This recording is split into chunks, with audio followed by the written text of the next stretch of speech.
The leading expert on infectious diseases in the United States and a key member of the White House's coronavirus task force has warned that lifting restrictions too soon could lead to further spikes in cases. And his message is at odds with that of President Trump, who is very keen to get the economy moving again.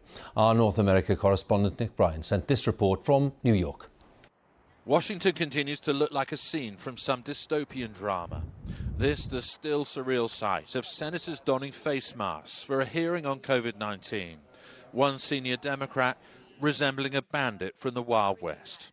Or cities or regions. The key voice was America's top pandemic official, Anthony Fauci, who strongly warned about the dangers of reopening too quickly, a message for the country, a message for his boss, Donald Trump. If that occurs, there is a real risk that you will trigger an outbreak that you may not be able to control, which in fact, paradoxically, will set you back, not only leading to some suffering and death that could be avoided, but could even set you back on the road to trying to get economic recovery. We don't want your shutdown anymore. The pandemic has demonstrated the polarization of America. This, a liberty rally in Boston, Massachusetts, a Tea Party-style protest demanding the immediate reopening of the economy. Donald Trump continues to hold press conferences where he often lavishes himself with praise, this time boasting about American testing. But though the reporters are masked, they're impossible to muzzle. This, a Chinese-American correspondent from the US network CBS. Why is this a global competition to you if every day Americans are still losing their lives and we're still seeing more cases every day? Well, they're losing their lives everywhere in the world. And maybe that's a question you should ask China. Sir, why are you saying that to me specifically? I'm telling you, I'm not saying it specifically to anybody. I'm saying it to anybody that would ask a nasty question like that. That's not a nasty question. Please go ahead. But can I ask you Ladies and gentlemen, please? thank you very much. Appreciate it. Thank you very much. But he left without taking any more questions.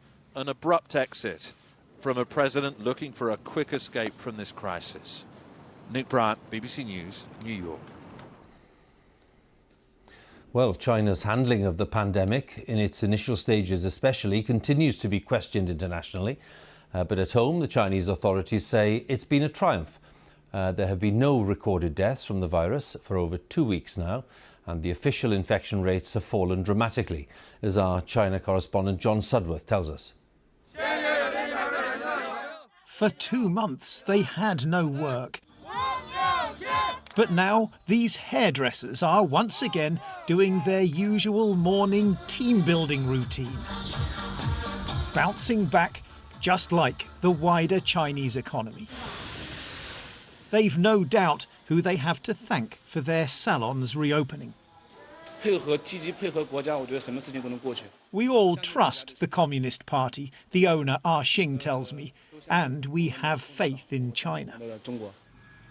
Accused of covering up the early outbreak and facing accusations that the virus came from the illegal wildlife trade or even an accidental leak from this lab, China knows it's under pressure internationally.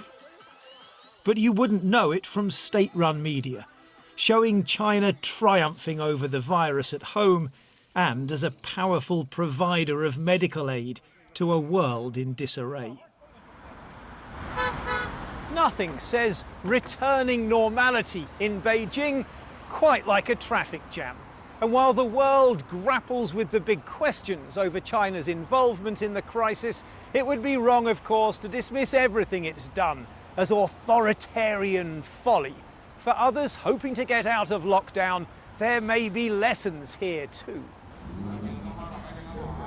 Might masks be one of those lessons? Some scientists believe they may have been the key to China's success in reducing infection rates so dramatically. In mainland China, it is almost compulsory to go out with a mask. And perhaps that really make a big difference, because we know that many COVID-19 patients are asymptomatic or very mildly symptomatic. So they won't go for testing at all. So you won't never detect these sort of people. Masking is a continuous process which actually protects you and others from getting infected as a result. In Wuhan, the city where the outbreak began, the authorities are now planning to test all 11 million residents, the result of a small new cluster of cases, according to state-run media. There are other aspects of China's approach that may be hard to emulate, like forcing people to download apps that track their movements. But whether by coercion or common sense, few can doubt this country appears to have turned the corner, seemingly against the odds, and it's celebrating. John Sudworth, BBC News, Beijing.